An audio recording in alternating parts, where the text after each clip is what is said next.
Welcome back to another episode of the Something to Say podcast. Today we've got a very special guest, and as you might have noticed, we don't have a host or a co-host with us today. Saad, is it possible for us to explain to the viewers where he's gone? So, Mr. Musab, my co-host, has flown out for.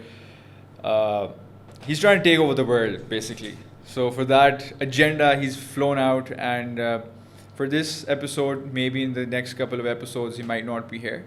So we do miss you, Musab. Honestly, it was a pleasure working with you. But we've got a very special guest on the podcast today, a very skilled marketeer, a data scientist, and the customer success lead, Hamis Hassan Saeed. Hi everyone. How are you, Hamis? I'm good, Hassan. How are you? I am great. Thank you for the beautiful introduction. This introduction was scripted by him, by the way. That's true. So he's very good with his words as well. He's very articulate. Hamis, on this podcast, we're discovering talent here at Savvital, and obviously you were handpicked by the marketing department. Obviously, we've had a couple of conversations before as well. We're friends outside of the office as well. So it feels very good to share this moment with you, and let's jump right into it. Give me a slight introduction about your background, where you come from, how you've ended up at Savvital, what have you done, what is your educational background like? Awesome. Well, I'm originally from Lahore, Pakistan, and my dad, he is in the Air Force, so I have traveled all around Pakistan, visiting different countries, moving after every 1 or 2 years. I'll start off with my bachelor's. I did my bachelor's from FAST University, Islamabad, and that was in marketing and sales. Okay. And then What year? I started in 2015, Okay. and then 4 years after that. And then I wanted to do master's because I was like, in order for me to succeed Yeah. in the world and have a good career, I do need a Solid master's foundation. degree. Exactly, yeah. So I originally wanted to do a master's in marketing because that's what I liked. Yeah. But I researched and I got to know that if I jump into the data world, that's going to be the next big thing. And it was. It is. So I decided to do my master's in information systems and marketing as a double major from the University of Queensland, Australia. Okay. So I went to Australia in 2021, and that's the exact time when COVID hit. So it was chaotic throughout Australia. I wasn't lucky, I would say. Yeah. I couldn't get out of the house. We had like a lot of toilet paper stacked up in our house, and it was crazy. And kudos to all of us for getting through that time. Yeah. That was super tough for a lot of people. For Absolutely. obvious reasons. Absolutely. So I went to Australia. I did my first year of master's, majority of it online.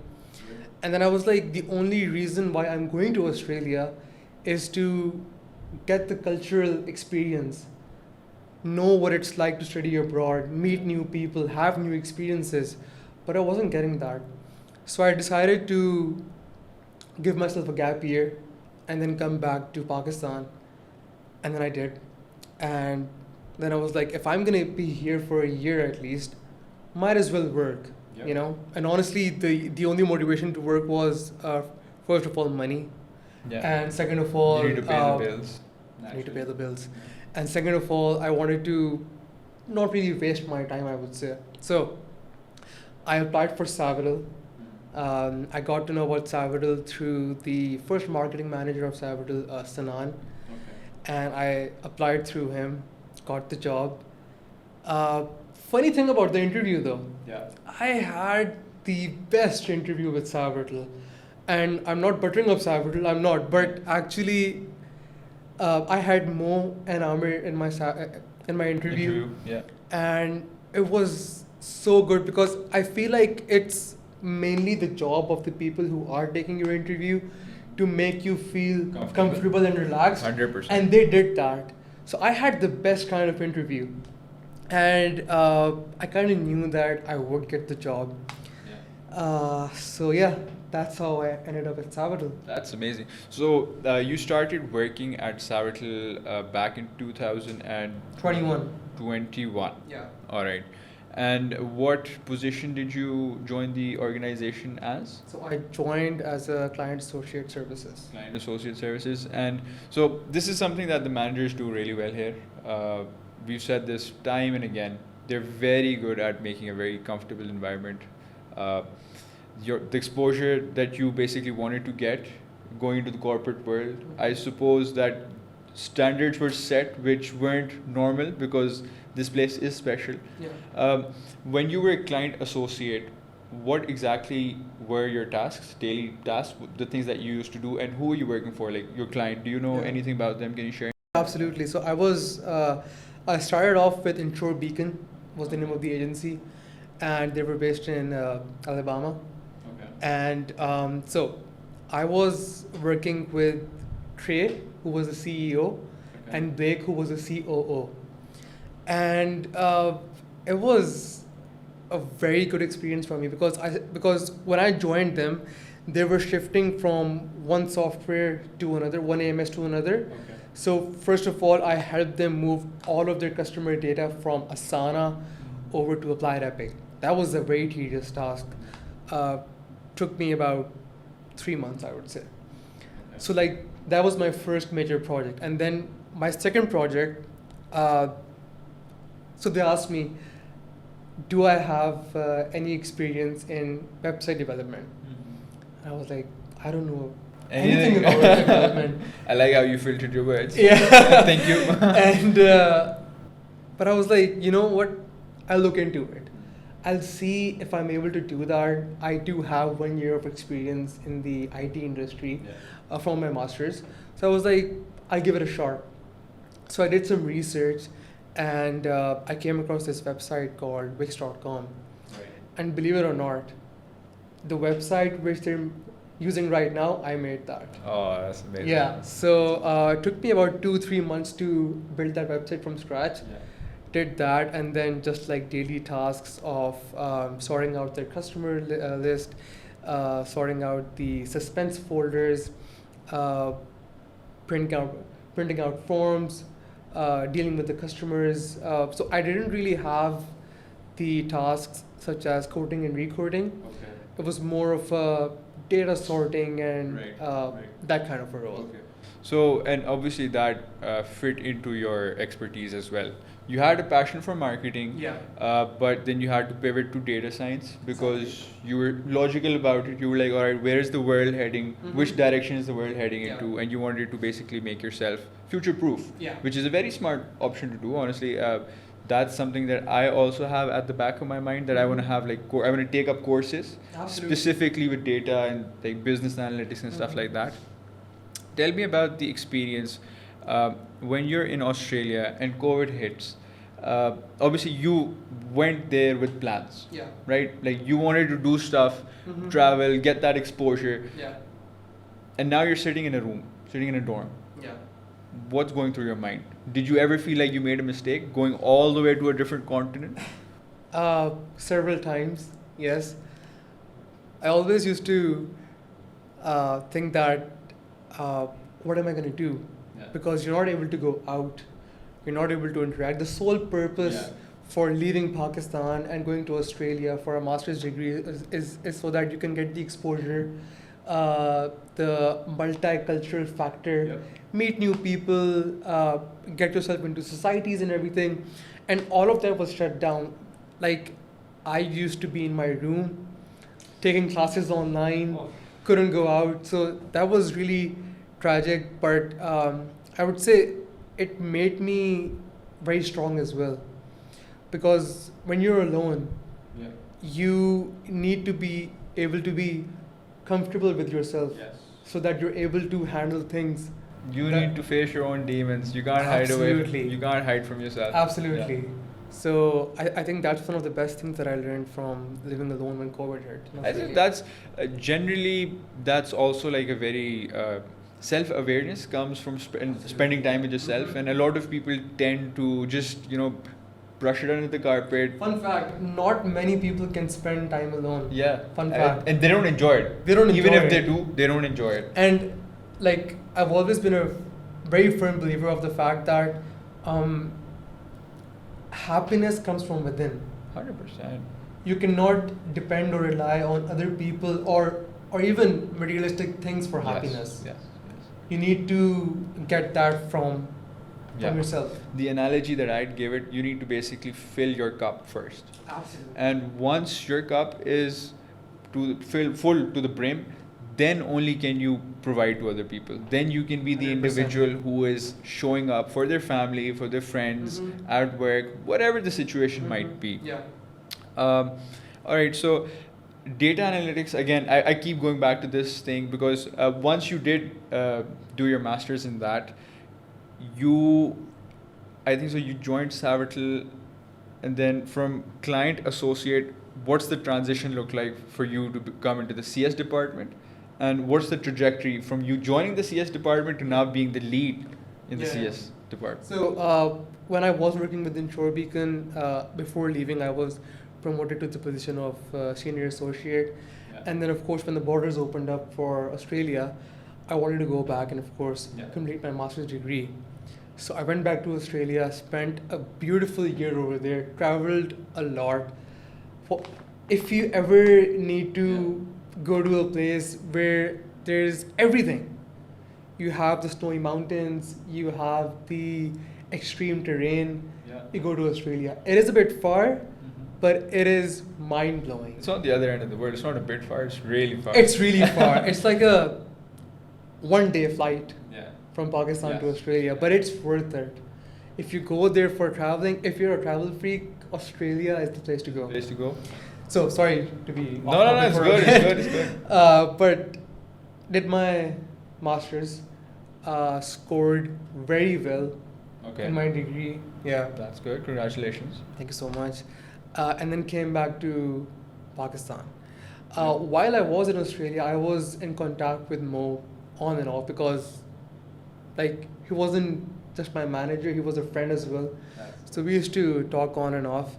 And so I told him that I'm coming back to Pakistan and I'm looking for a job. And he told me that, well, of course, Savvital is going to welcome you with open arms. Oh, that's beautiful. And I was like, that's perfect. But I told him that since I have done this degree, now you're like at a higher level. You've stepped up your game. At a higher level, and of course, what I studied, I did want to implement that into Savvital as well. So I told him, not only do I want to come into a role which is in which I can do something for the company, I also want a role in which I am pursuing my field as well, my data science field as well. Yeah. So he told me that well, you're in luck because we do have a project going on in terms of data sciences, so like you'll fit perfectly. I was like, that's perfect. Gave the interview again. I was okay with that. Gave the interview and then started working as... Who was your recruiter the second time around? The same people, Mo and Amir? Or was it a different team? Just Mo. Okay. Just Mo, yeah. And I joined as an onboarding specialist in January 2023. So my job at that time, my JD included onboarding new clients into Savvital, but also I was working in a Power BI project. Okay. So for the onboarding side, I'll dive a bit deeper into that. Yeah. So what my role entailed, after the sale had been made, my job was to basically onboard those clients with a VP. Okay. So basically getting all their information, the softwares they work on, how they will be communicating with the client, setting up a check-in meeting with them, giving them all the information of Savvital, the public holiday calendar, getting them sending them emails for the onboarding team, the CS team, the HR Do you team. also investigate and like try to research all the requirements of the client at that point? Absolutely. And So- then like try to fit that in with the perfect VP that you guys can provide? Absolutely. So our process is that the client, they interview multiple VPs, and then whoever they like best, they select that person. Okay, so it's not like you guys just give them a virtual No. professional. They get to choose. Yeah, they we handpick. give them the option, you know. Okay, that's good. And like all VPs are the best, so you know. Duh. Yeah. Trust me, I've even heard clients say that we don't know who to choose because they're all so good. Okay, that's Yeah. So once they're on board with the VP, Yeah. and once the start date has kicked off, so I used to be in close contact with the VP and the client for the first 4 to 6 weeks, making sure that Okay. everything is going fine, there Super aren't smooth. any issues, Yeah. there's a smooth start.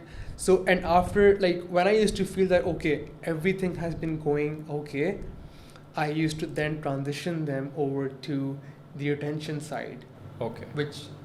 in which they used to have a dedicated account manager. All right. So that was the gist of the whole role of the onboarding specialist. Perfect. If I talk about the Power BI project, which I Yeah, was please do. heading, so I didn't really start this project. This project was started by Ahad, who was Alright. in the CS department before me, Yeah.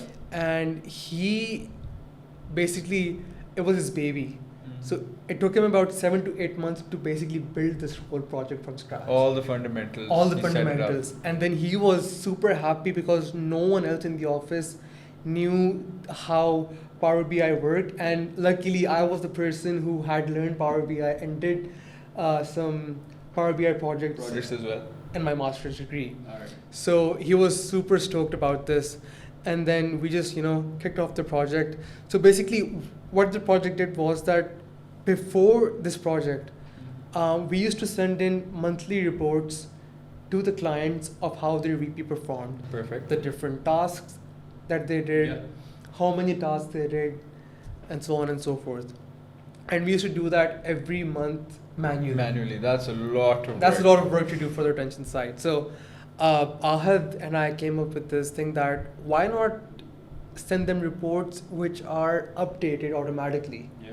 Because the main feature of Power BI is automation. Yep. So now what we do is that whenever a VP joins and after a month of them filling in their task tracker, we send those Power BI reports to the client and it's beautiful. We send them to the client Yeah. and then automatically whenever the VP fills up the task tracker, the Power BI reports get updated. Right, so it's like a seamless automated sort of report where the client knows exactly what's happening. Exact day by day what's happening. Alright. The And I accuracy think of that this. gives them the peace of mind as well, because obviously when you're working with a virtual professional from the other side of the world, Mhm. there's a lot of questions, and naturally there's some apprehension before you do take on that you do take that risk. Mhm. But then again, it's a risk that's been mitigated so much Mhm. that we provide them so much transparency Yeah. from the start all the way to however long they work Yeah. with the virtual professional. And it makes sense. It honestly, if I was a business owner, I would feel super at peace knowing Yeah. that everything is being taken into account, Absolutely. and then it yeah. is being like shared with me. So that's Mhm. that's good. That's amazing. Yeah. Sorry to cut you off and slightly diverge into a different topic. When you were in Australia, you said that obviously you were thinking about coming back and you were looking for a job. Was there anything, like what set Savvital apart? Why did you join Savvital again? Like you could have gone anywhere and you Yeah. could have gone into so many places. Yeah. Now you're a master's holder. Obviously you have a master's degree. You're from an international university. Mhm. You've got the exposure. You've done very well in your master's as well. You had a degree here in Pakistan from FAST Mhm. as well. So any company would be lucky Mhm. for you to apply to them and Yeah. them to take you into their organization. Yeah. But why did you choose Savvital? A couple of things. With Savvital, I've always had this familiarity, and they've never treated me like an employee. So I was one of the first batch. I was the first batch of Savvital that they hired, and since day one, the kindness that they've showed me, the love that they've given me, and it always feels like a family. They just, I mean, they just make you feel warm, That's you good. know. And the other thing was that Savvital is growing at a very high pace. Yes. Like just 2 years back, it was a company of comprising of 10 people, Yeah. and now it's crossed the 150 mark, I guess. Yep. So it's growing at a very fast pace. So I wanted to be a part of that. I wanted to see how a company grows and how I can add value to that growth. Now, obviously, you play a very pivotal role now because you're the lead in the CS department. Funny thing, I was reading your promotion email. Congratulations on getting promoted Thank you so recently. Very well deserved. There was a statistic that you, as an individual, had 100% customer satisfaction. Satisfaction, yeah. What's that about? So basically, after I offboard the clients to the retention side, as I mentioned earlier, I sent them this star rating feedback form, which basically reflects on how my performance as an onboarding specialist with them was. Yeah, and so I got like 100% satisfaction in that from about 20 clients Woo. in a period of 3 months. So you were definitely doing a good job. Yeah, I would hope so. And why is like the CS department so important in like the success of a client? Because obviously, clients have requirements. Like there's a role obviously for the CS department. They want to make sure everything's smooth, and once they're on the retention side, we want to keep working with them. But why is this department so pivotal in the growth and obviously in retaining so many clients? What's up? I feel like the CS department in any company, I would say, plays a major role in the success of the organization. But specifically for Savvital, so our main business is with the clients. So making sure that they are happy, making sure that their needs are being met, making sure that we have all the necessary information that we can get to satisfy them, To ensure that they're gonna continue to be happy. Exactly. Yeah. So like it could be as simple as if the clients asks his VP that what are your holidays throughout the year, so he would come to us as being the account manager of that specific account. We would then talk to the client. If there's any issue, the CS department is the main point of contact for the client. Because we've mentioned this thing to them again and again that your main point of contact is this account manager.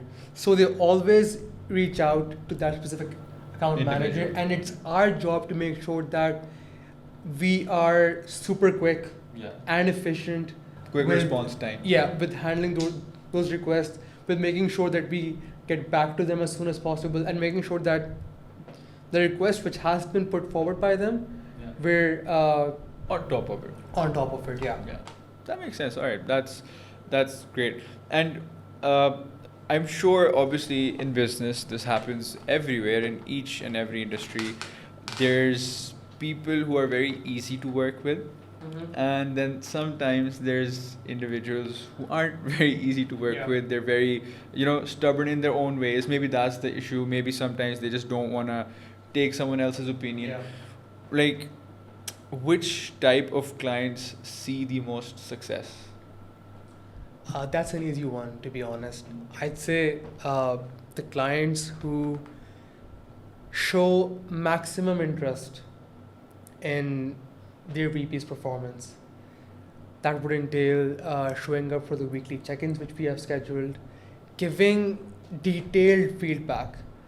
Because once we know what you want, we can then work on that. So clients who are showing up for the check-ins, they're making the VP feel a part of their own company, because as you mentioned, it's a long way from here to the US. So apart from us, they need to make sure that the VP feels as if they are part of the company, And I tell that to all of the clients that please make sure that the VPs are being involved in your morning hurdles. You're checking up with them daily, you know. Whenever it's convenient for them. Whenever it's convenient for them, but do have a check-in with them. Ask them how they're doing. So I think those are the few things which. So people who are willing and ready to basically share and give, like, because oftentimes people just feel like, all right, we've given them the work, they're just going to work on autopilot. It doesn't work that way. They're not bots. They're not robots. You need to add a bit of personality into that relationship. You need to obviously water that relationship and make sure that it thrives. And for it to thrive, you basically need to give. Absolutely. The more you're able to communicate, and the better and the more clearly you are able to communicate with obviously the CS department on exactly what you need, the better it's going to be for you. And that makes sense. I agree. All right, so Hamis, another question that I've just gotten in my mind. You were a client associate first, and now you're on the other side of the table. Now you're working within the internal departments. What does it feel like, and what's the difference? I mean, I had the opportunity of working with a client in the beginning, and then now I'm at a position in which I'm making sure that all the VPs are, performing their best ability with the clients. I would say the best thing about that is that I am able to put myself in their shoes, Since you've had that experience. Yeah, exactly. So basically understanding from where the VPs are coming from, better understanding the needs of the clients as well. And one of the best things is that, so I was working on Applied Epic when I was working with Insure Beacon. So whenever a client tells me that they are using Applied Epic, I'm like, oh, that's sorted. I worked on that. I know the ins and outs of Applied Epic, so that's not going to be an issue. Plus, I feel like it's a great opportunity to make sure that every single VP and every single client are, optimizing their efforts and time. And efforts, yeah. I think that's the best thing. Okay, that makes a lot of sense, and it feels very reassuring to know that we've got somebody on the team who obviously has 100% customer satisfaction feedback, which is a big thing because that's not very normal. That doesn't happen. You're an outlier with your work, and congratulations once again. Congratulations on that. And at the same time, I know that the VPs, they feel really reassured knowing that whatever concern they're going to voice is going to be heard and then it's going to be taken care of. 100%. So you're basically, I feel like I can label you as the CS department basically as a firefighting sort of department. You guys are there to extinguish a lot of small fires that might pop up right, left and center. Every day. Every day? Every day. Does it ever get too much? I mean, there have been days in which I'm like, oh God, I mean, I can't take it anymore. Yeah. But it's part of the job. Yeah. Being the CS lead is a demanding job because you need to not only cater your accounts, but also cater to the accounts of the team that you have. I have a wonderful team. I have Ushma, Abiha, and Mariam, and they are the absolute best. So they don't tease me as much, but I really do appreciate them because if I'm putting out fires, they are as well. That's amazing. So, yeah, honestly. And shout out to my manager Mo as well for putting out the really big fires. He's like the chief fireman running around with the big hose. Yeah, 100%. Yeah, I've seen him do that a lot of times. He's just running around in the office with his laptop. I learned from him. I mean, I'm not gonna lie. I did have some kind of experience with dealing with clients, but I learned from him. He's been in the game for very long. Yeah. And I think so he's very, very, very seasoned. Yeah. And it shows. Yeah. It shows. We've got a lot to learn from him. Hamis, once again, thank you very much for your time. Honestly, I did not even feel like time. It flew by so quick because I was enjoying the conversation. Same here. A lot. There was a lot to learn. And thank you for your time. We have a lot more special people coming into the episodes, into the future episodes. This was This episode was all about this guy over here, the lead customer success associate, the lead associate in the customer success department. Stay tuned. We're going to come back with a lot more value.